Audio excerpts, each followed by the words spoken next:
नमस्कार दोस्तों। देखिए, आज हम बात करेंगे कि क्या यूनाइटेड स्टेट को ईरान के खिलाफ एक नया पार्टनर मिल गया है और क्या पाकिस्तान सच में न्यूट्रल है या धीरे धीरे एक साइड में खिंच रहा है। देखिए, आज हम कोई कॉन्स्पिरेंसी नहीं बल्कि एक ऐसा जियोपॉलिटिक लॉजिक समझेंगे जो अगर सच हुआ तो मिडिल ईस्ट का पूरा बैलेंस बदल सकता है। आमतौर पर जब भी यूनाइटेड स्टेट्स कोई मिलिट्री एक्शन लेता है तो नेटो और यूरोप उसके साथ खड़ा होता है, लेकिन इस बार सिनेरियो अलग है। जर्मनी, फ्रांस, इटली जैसे देशों ने ईरान इशू पर फुल सपोर्ट नहीं दिया। कहीं एयर स्पेस डिनाई हुआ, कहीं बेस यूज करने से मना किया गया और कहीं सीधे क्रिटिसिज्म भी हुआ। मतलब साफ है कि यूएस इस बार अकेला दिख रहा है। देखिए, यूएस सिर्फ एक्शन नहीं लेता है बल्कि वो नैरेटिव भी बनाता है। दुनिया को दिखाना होता है कि हम सही हैं और लोग हमारे साथ हैं। लेकिन जब नेटो कंट्रीज पीछे हटती हैं तो यूएस को नए सपोर्ट की जरूरत पड़ती है। कोई ऐसा देश जो ऑफिशियली न्यूट्रल लगे लेकिन प्रैक्टिकली यूएस के नैरेटिव को सपोर्ट करे, और यहीं पर आता है पाकिस्तान। देखिए, सितंबर 2025 में पाकिस्तान और सऊदी के बीच में एक एग्रीमेंट साइन हुआ जिसका नाम है एसएमडीए, यानी स्ट्रेटेजिक म्यूचुअल डिफेंस एग्रीमेंट।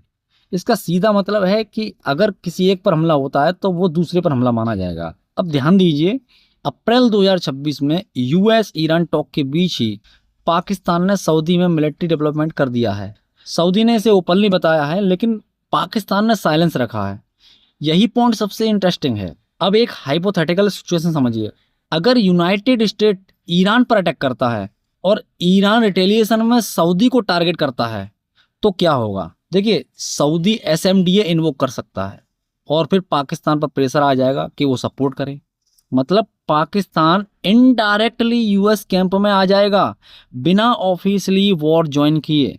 अब ईरान की स्थिति समझिए, वो पहले से ही इजराइल और यूएस के प्रेशर में है। अगर पाकिस्तान भी अपोजिट साइड में आ गया तो ईरान के लिए एक नया फ्रंट खुल जाएगा। बलूचिस्तान बॉर्डर टेंशन और अरबियन सी में नेवल रिस्क बढ़ जाएगा। इसलिए ईरान कोशिश करेगा कि पाकिस्तान न्यूट्रल ही रहे। अब इससे इंटरेस्टिंग पार्ट है कि पाकिस्तान एक तरफ मीडिएटर बन रहा है और दूसरी तरफ सऊदी को मिलिट्री सपोर्ट भी दे रहा है। ये डबल गेम लगता है, लेकिन असल में ये पाकिस्तान की मजबूरी है क्योंकि एसएमडीए एग्रीमेंट बाइंडिंग है। पाकिस्तान खुद भी नहीं चाहता कि वो वॉर में कूदे। तो पूरी सिचुएशन को डिकोड करें, यूनाइटेड स्टेट्स को सपोर्ट चाहिए, ईरान एस्केलेशन से बचना चाहता है और पाकिस्तान बेचारा बीच में फंसा हुआ है। लेकिन सबसे ज्यादा स्ट्रेटेजिक एडवांटेज अब भी यूएस के पास है क्योंकि नेटो की कमी के बावजूद पाकिस्तान जैसा न्यूक्लियर पावर इनडायरेक्टली साथ आ सकता है अमेरिका के, और टॉक्स भी उसी कंट्री में हो रही हैं। अब सवाल ये नहीं है कि वॉर होगा या नहीं, सवाल ये है कि अगर एक स्पार्क हुआ तो क्या ये पूरी रीजन को आग में झोंक देगा। आपका क्या मानना है, पाकिस्तान न्यूट्रल रहेगा या साइड चूज करेगा? कमेंट में लिखकर बताइए। तब तक के लिए नमस्कार, जय हिंद।